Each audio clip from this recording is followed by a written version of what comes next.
ద్వాపరయుగ పర్యంతం అహర్యద్ బ్రాహ్మణో విదుః రాత్రిం యుగ సహస్రాంతం తేహోరాత్ర విదో జనః. ఒక అహోరాత్రాలలో అంటే ఒక పగలు ఒక రాత్రి మనం 21,600 సార్లు శ్వాస పీలుస్తున్నాము. నిమిషానికి సుమారుగా 15-16 సార్లు శ్వాస పీలుస్తున్నాము. మొత్తం మీద కౌంట్ చేస్తే 2 సెకండ్ల పాటు శ్వాస లోపలికి వెళ్తుంది, శ్వాస బయటకు వస్తుంది. ఈ 2 సెకండ్ల పాటు లోపలికి వెళ్ళే శ్వాస, 2 సెకండ్ల పాటు బయటకు వచ్చే శ్వాస, దీనిని పిండాండం అంటాము. జాగ్రత్తగా అర్థం చేసుకోండి. ఒక స్టెప్ అర్థమైతే మిగతావంతా ఈజీ అయిపోతాయి. మీరు పీల్చుకునే శ్వాసని 22 సెకండ్ల పాటు లోపలికి పీల్చుకొని 22 సెకండ్ల పాటు బయటకు వదలగలిగితే సృష్టి రహస్యం అంతా మీకు అర్థం అయిపోతుంది. తేహో రాత్ర విదహో జనః అన్నాడు శ్రీకృష్ణుడు.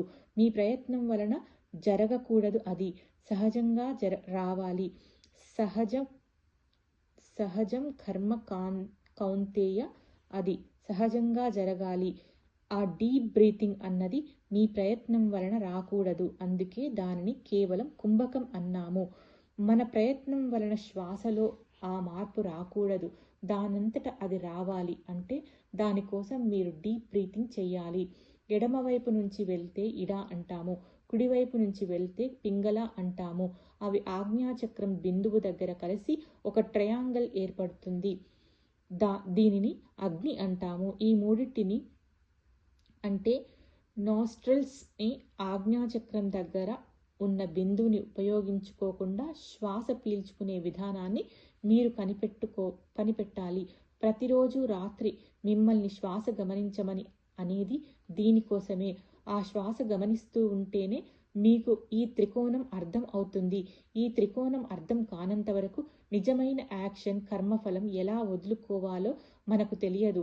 మీరు శ్వాస ఒకసారి పీల్చుకొని ఒకసారి వదులుతూ ఉంటే సముద్ర మదనమే జరుగుతుంది. మనం సాధన చేస్తున్నప్పుడు అమృతత్వం ఉంది అని అనుకొని సాధన చెయ్యాలి. సాధనలో తీవ్రత ఎలా ఉండాలి అంటే ఈ ఒక్క రోజు తప్ప తర్వాత రోజు నాకు ఉండదేమో అనే తీవ్రత ఆ సాధనలో ఉండాలి. మీరు శ్వాస పీల్చుకోండి, శ్వాసలో కోణాన్ని చూడండి, కోణంలో 180 డిగ్రీలు ఎలా వస్తుందో చూడండి అని చెప్పడానికి ప్రయత్నం చేశాను.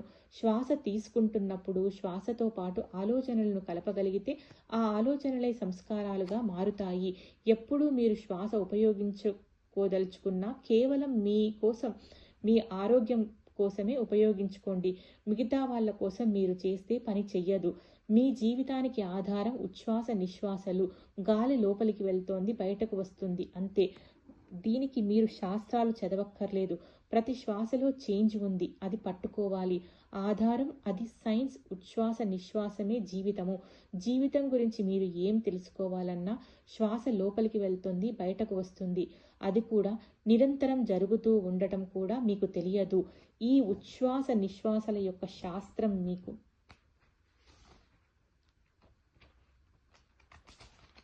మీకు తెలియాలి. శాస్త్రం అంటే శ్వాస యొక్క అస్త్రం అని కూడా అనుకోవచ్చు. మీ యొక్క అస్త్రం శ్వాస మీద ఆధారపడి ఉంది. మీరు మహాభారతం సినిమాల చూస్తున్నప్పుడు గమనించారో లేదో, అస్త్రం వేసే ముందు వాడు శ్వాస పెట్టుకుంటాడు. అప్పుడు ఆ చిన్న గడ్డిపోచ బ్రహ్మాస్త్రం అయిపోతుంది. శ్వాస యొక్క అస్త్రం గురించే చెప్తున్నాము. అంటే మీ యొక్క అస్త్రం మీ శ్వాసలోనే ఉంది. అస్త్రాలన్నీ శ్వాసలోనే ఉన్నాయి. అది సైన్స్. ఇదే లాహరి క్రియాయోగము.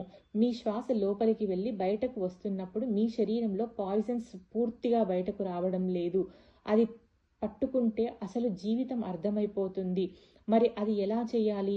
దానికి బెస్ట్ టెక్నిక్ ఏంటి అంటే మీరు ముందు ప్రాణాయామం చేయడం నేర్చుకోండి. ముందు డీప్ బ్రీతింగ్ అలవాటు అవ్వాలి. కరెక్ట్ బ్రీతింగ్ ఎలా ఉండాలి అంటే చిన్నపిల్లలు పడుకున్నప్పుడు వాళ్ళ శ్వాస చూడండి, అది కరెక్ట్ బ్రీతింగ్. అది మీరు చెయ్యండి. అలా బ్రీతింగ్ చేస్తున్నప్పుడు ఖచ్చితంగా వాళ్ళు గ్రో అవుతున్నారు. ఎందుకు గ్రో అవుతున్నారు అంటే లోపల వెళ్ళే ఆక్సిజన్ ఎక్కువ వెళ్తుంది, లోపల ఉన్న చెత్త ఎక్కువ బయటకు వస్తుంది, కనుక గ్రో అవుతున్నారు. This is the first atomic formula.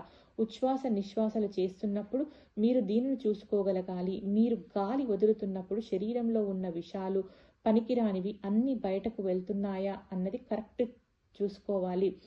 ఇది చెప్తుంటే కష్టం అనుకోవచ్చు, కానీ తెలిస్తే సహజమే. పిల్లవాడిని చూస్తే మీకే అర్థమవుతుంది. హీ ఈజ్ గ్రోయింగ్ అని. గ్రో అవుతున్నాడు అంటే అర్థమయ్యిందిగా, వాడు ఎలాగా జీవిస్తున్నాడో అనేది. మరి మనం అలాగ జీవించగలగాలి. అందుచేత ఫస్ట్ స్టెప్ డీప్ బ్రీతింగ్. వదిలే గాలి ఎక్కువ వదలాలి, మెల్లిగా వదలాలి.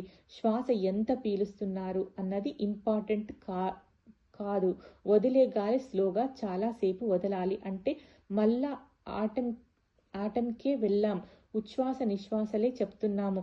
గాలి లోపలికి వెళ్ళింది, గాలి బయటకు వస్తుంది, కానీ వదులుతున్నప్పుడు మీ దృష్టి దాని మీద ఉండాలి. మెల్లిగా వదలాలి, పూర్తిగా వదలాలి. అది అలవాటైపోతే మీరు ఇంకా ఏ పని చేస్తున్నా అదే జరుగుతుంది. అలవాటు అంటే అంతకంటే ఏం లేదు. దీనిని మీరు అలవాటు చేసుకుంటే 10-15 రోజులలో పట్టేసుకుంటారు. ఇప్పటి వరకు మీరు ఆ దృష్టితో చూడటం లేదు, తప్పు అది.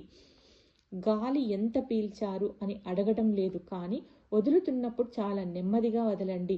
చాలా స్లోగా పూర్తిగా వదలండి. రిలాక్స్డ్గా నెమ్మదిగా గాలి వదలండి. బాగా ప్రయత్నించండి, ప్రాక్టీస్ చేయండి. గాలి పీల్చాం, మెల్లిగా పూర్తిగా వదులుతున్నాం. ఈ గాలి స్లోగా వదలడం చాలా కష్టం. అది పట్టుకోవాలి. తప్పు అక్కడ జరుగుతుంది. గాలిని మెల్లగా వదలడం చాలా కష్టం.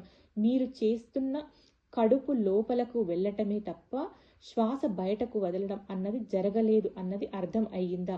మీరు వదలామని అనుకుంటున్నారు, కానీ ఏమీ వదలలేదు. అది తప్పు జరుగుతోంది. అసలు ముందు మీకు పూర్తిగా వదలడమే చేత కాదు. అడ్డదిడ్డంగా ఏదో అవుతుంది. రెండవది, శ్వాస మెల్లిగా వదలాలి అంటే కడుపు లోపలికి వెళ్తుంది తప్ప గాలి ఏమీ బయటకు వెళ్ళిపోవటం లేదు, జరగదు కూడా. కడుపు కదులుతుంది, కానీ లంగ్స్ మీద ప్రెషర్ ఉండకపోతే ఎలా వస్తుంది? బొజ్జ లోపలికి వెళ్తే గాలి బయటకు ఎలా వస్తుంది? అది అర్థం అయితే మీకు అసలు పాయింట్ అర్థమైనట్లే. మీకు వదలడం చేత కావటం లేదు. ఇప్పుడు ట్రై చేయండి. బొజ్జతో ఏమీ లేదు, లంగ్స్ వదలాలి. మనకు ఇది చేత కాదు, వృద్ధాప్యం అందువలన వస్తుంది. ఇప్పుడు ఈ భావనతో ట్రై చేయండి. ఇది రావాలి మీకు. ఇది రాకుండా ఇంకొకటి చెప్పినా వేస్ట్. గాలి లోపలికి పీల్చడానికి ట్రై చేయకండి, వదలండి. ట్రై చేయండి, స్లోగా పూర్తిగా వదలండి. ఇది ఒక రకంగా కపాలభాతి, కానీ అది బొజ్జతో చేయిస్తారు. అది హెల్త్కి చాలా మంచిది.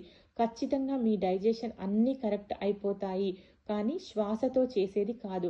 మీతో ప్రాణం శ్వాసతో చేయిస్తున్నాను. ముందుగా అది పట్టుకోండి. అది